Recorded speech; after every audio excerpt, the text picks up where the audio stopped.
ধরুন, একজন মানুষ সমুদ্রের মাঝে ভেসে যাচ্ছে, আর তার হাতে একটি মাত্র লাইফ জ্যাকেট। সে জানে এই লাইফ জ্যাকেটটাই তাকে বাঁচাতে পারে। কিন্তু একটা সময় সে এতটাই আত্মবিশ্বাসী হয়ে গেল যে সে সাঁতার কাটাই বন্ধ করে দিল, সতর্ক হওয়া বন্ধ করে দিল, সংগ্রাম করা বন্ধ করে দিল। কারণ সে ভাবল, আমি তো নিরাপদ। অনেক সময় আমরাও আল্লাহর রহমতের সাথে ঠিক এমনই আচরণ করি। আমরা আল্লাহকে ভালোবাসি, তার রসুল সাল্লাল্লাহু আলাইহি ওয়াসাল্লামকেও ভালোবাসি। আমরা সবাই জান্নাত চাই।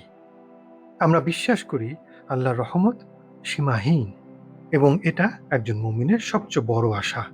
কিন্তু কখনো কখনো ঠিক এই আশাটাই শয়তান আমাদের বিরুদ্ধে ব্যবহার করে। আশা যখন আমলকে শক্তিশালী করে, তখন সেটা হয় রহমত।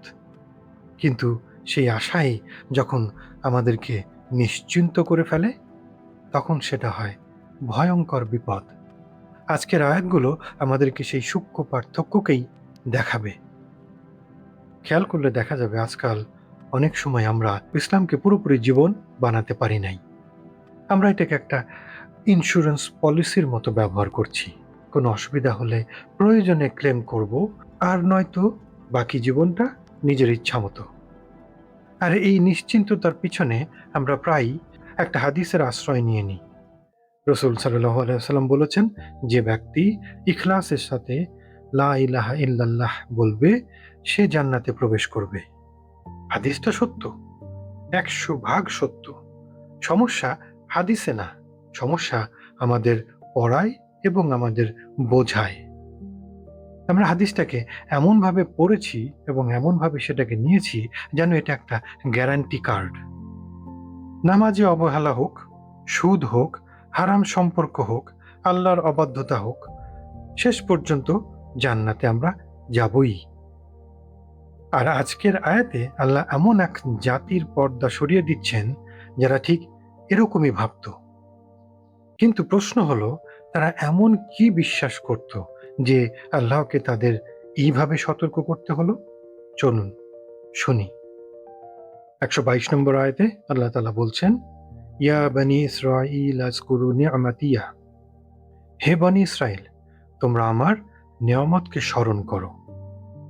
আল্লাতী আনআমতু আলাইকুম ওয়া আন্নী ফাদ্দালতুকুম আলাল আলামিন, যা আমি তোমাদেরকে দিয়েছি, আর নিশ্চয়ই আমি তোমাদেরকে শ্রেষ্ঠত্ব দিয়েছি সৃষ্টিকুলের উপর।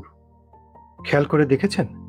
আল্লাহ চাইলেই এখানে বলতে পারতেন, তোমরা ভুল করেছো, তোমরা সীমা লঙ্ঘন করেছো, তোমরা শাস্তি পাবে। কিন্তু তিনি শুরু করলেন নেয়ামতের কথা দিয়ে। কেন? কারণ মানুষ যখন নিয়ামত ভুলে যায়, তখনই সে নিজের অবস্থান নিয়ে ভুল ধারণা তৈরি করতে শুরু করে। সে ভাবতে শুরু করে, আমি তো স্পেশাল, আমার কিছু হবে না। এটাই বনি ইসরায়েলের রোগ ছিল।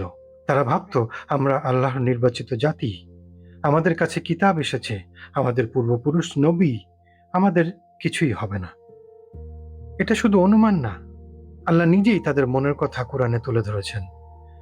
সূরা বাকারারই ৮০ নম্বর আয়াতে আল্লাহ বলেন, তারা বলেছিল, জাহান্নামের আগুন আমাদেরকে ছুবেই না, আর ছুলেও মাত্র কয়েকদিন। এখানে একটু থামি। এই কথাগুলো কি একটু চেনা চেনা লাগছে? আজও কি আমরা বলি না, কালিমা তো পড়েছি, শেষ নবীর উম্মত, জাহান্নামে গেলেও একদিন না একদিন তো বের হবই। মানুষ বদলেছে, কিন্তু আত্মপ্রবঞ্চনার ভাষা একই থেকে গেছে। তাদের বিশ্বাস ছিল যে তাদের কিছু হবে না, আজ আমাদের বিশ্বাস শেষ পর্যন্ত তো জান্নাতেই যাব। ভেবে দেখুন, আল্লাহর দেয়া ওহী, রাসূল সাল্লাল্লাহু আলাইহি ওয়াসাল্লামের হাদিস, যেগুলো আমাদের জীবন বদলে দেওয়ার জন্য এসেছিল, আমরা সেগুলোকে বানিয়ে ফেলেছি নিজেকে নিশ্চিন্ত রাখার একটা অজুহাত। মনে আছে, গত পর্বে আমরা বলেছিলাম আমরা দিনটাকে একটা পকেট ইসলাম বানিয়ে ফেলেছি, ঠিক অনেকটা পকেটে রাখা ওয়ালেটের মতো। যখন দরকার হয় বের করি, বিয়েতে, জুমার দিনে, রমজানে, ঈদের সকালে, তখন আমরা খুব গর্ব করে বলি, আমি তো মুসলিম। কিন্তু যখন ইসলাম আমাদের ব্যবসায় ঢুকতে চায়, তখন আমরা বলি, বিজনেস ইজ বিজনেস। যখন ইসলাম আমাদের ব্যাংক অ্যাকাউন্টে ঢুকতে চায় তখন বলি, এখনকার যুগে কি সুদ ছাড়া চলে? যখন ইসলাম আমাদের রিলেশনশিপে ঢুকতে চায় তখন বলি, সবাই তো করছে। আর যখন সোশ্যাল মিডিয়াতে ঢুকতে চায় তখন বলি, আরে এটা তো শুধু এন্টারটেনমেন্ট। আমরা খুব ভদ্রভাবে আমাদের ইসলামটাকে এই সকল অবস্থায় আবার পকেটের মধ্যেই ঢুকিয়ে দিই।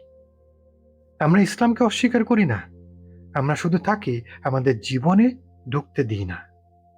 এটা যেন অনেকটা নামের মুসলিম, প্রয়োজনের মুসলিম, পরিচয়ের মুসলিম, কিন্তু আল্লাহ কি এমন মুসলিম চেয়েছিলেন? আজ কোরআন আমাদেরকে এই আরামের ঘুম ভাঙাতে এসেছে, আমাদের কলার ধরে ঝাঁকিয়ে বলতে এসেছে, নিজেকে ধোঁকা দেওয়া বন্ধ করো। আর তাই তো আল্লাহ এর পরের আয়াতে বলছেন, ওয়াত্তাকু, এবং তোমরা ভয় করো। কিসের ভয়? ইয়াউমাল লা তাজজি নাফসুন আন নাফসিন শাইয়্যা, যেদিন কেউ কারো কোনো কাজে আসবে না। আমরা এই দুনিয়াতে আমাদের আপনজনের উপরে ভরসা করি। জীবনের যে কোনো রকমের বিপদে আমরা সবসময় এদের মুখাপেক্ষি হই এবং আমরা জানি আমাদের এই আপনজনরা আমার যে কোনো বিপদে কাজে আসবেই আসবে। কিন্তু আল্লাহ বলছেন, সেদিন কেউ কারো কোনো উপকারে আসবে না। শুধু তাই না, এরপরে আল্লাহ এও বলছেন, ওয়ালা ইউকবালু মিনহা আদলুন। এই দুনিয়াতে যখন কোনো বিপদে আমাদের আপনজন যখন কোনো কাজে না আসে, তখন আমরা কি করি? জরিমানা দিই, মামলা হলে উকিল রাখি, সমস্যায় পড়লে টাকা খরচ করি। কিন্তু আল্লাহ বলছেন, সেদিন কোনো চেক চলবে না, কোনো ডলার চলবে না, কোনো বিটকয়েনও কাজে আসবে না। কোনোভাবেই কোনো কিছু বেচা বা কেনা করা যাবে না।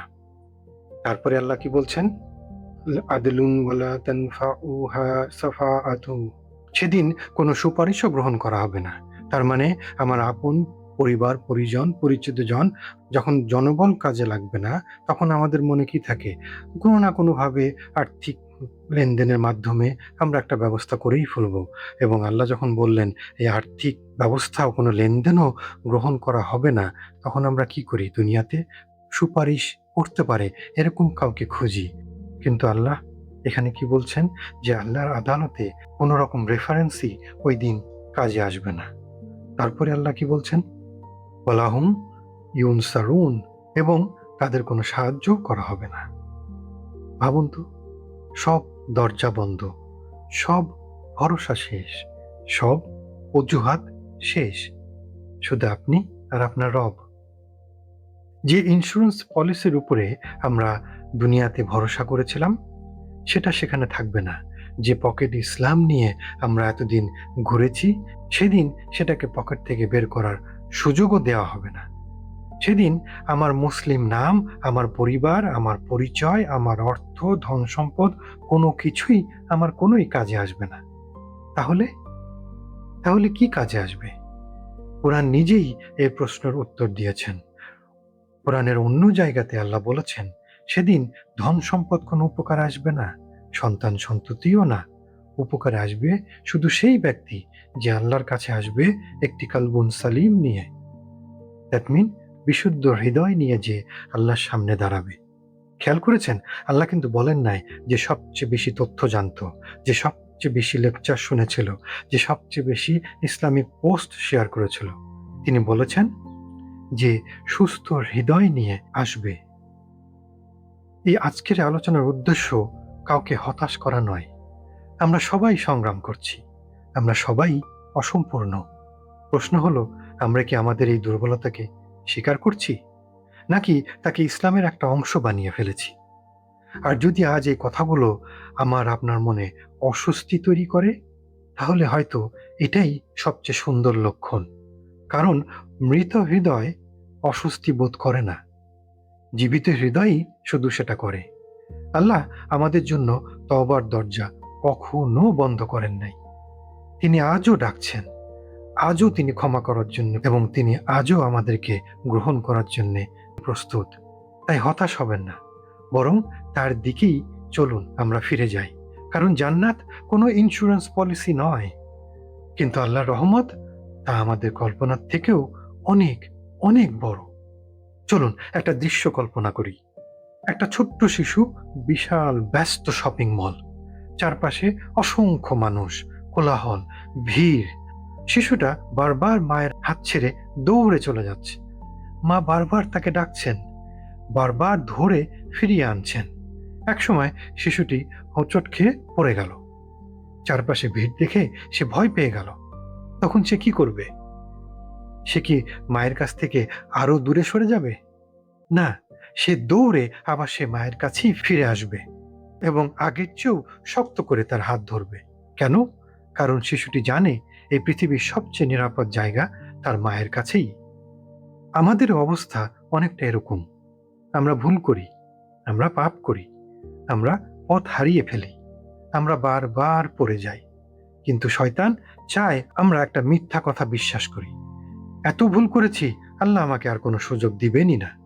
কিন্তু একজন মুমিন জানে, যখন সে পড়ে যায় তখন আল্লাহ থেকে দূরে সরে যাওয়ার সময় না, বরং তখন আল্লাহকে আরো শক্ত করে ধরার সময়। যখন পথ হারিয়ে ফেলি তখন তার কাছে ফিরে যাওয়ার সময়। যখন হৃদয় কালো হয়ে যায় তখনই তার কাছে ক্ষমা চাওয়ার সময়। কারণ আমরা যদি তার দরজা ছেড়ে দিই, তাহলে কোথায় যাব? কার কাছে যাব? কার দরজায় দাঁড়াবো? কারণ তার রহমতের চেয়ে বড় আশ্রয় আর কোথাও নেই। তার ক্ষমা করার চেয়ে বড় নিরাপত্তা নেই। আর তার দিকে ফিরে আসার চেয়ে বড় সফলতা কখনো হতে পারে না। আমি আল্লাহর কাছে প্রার্থনা করি, তিনি আমাদেরকে এমন একটি কলবুন সালিম দান করেন, যে হৃদয় তার অবাধ্যতাকে ভয় পায়, কিন্তু কখনোই তার রহমত থেকে নিরাশ হয় না। আল্লাহুম্মা আমিন।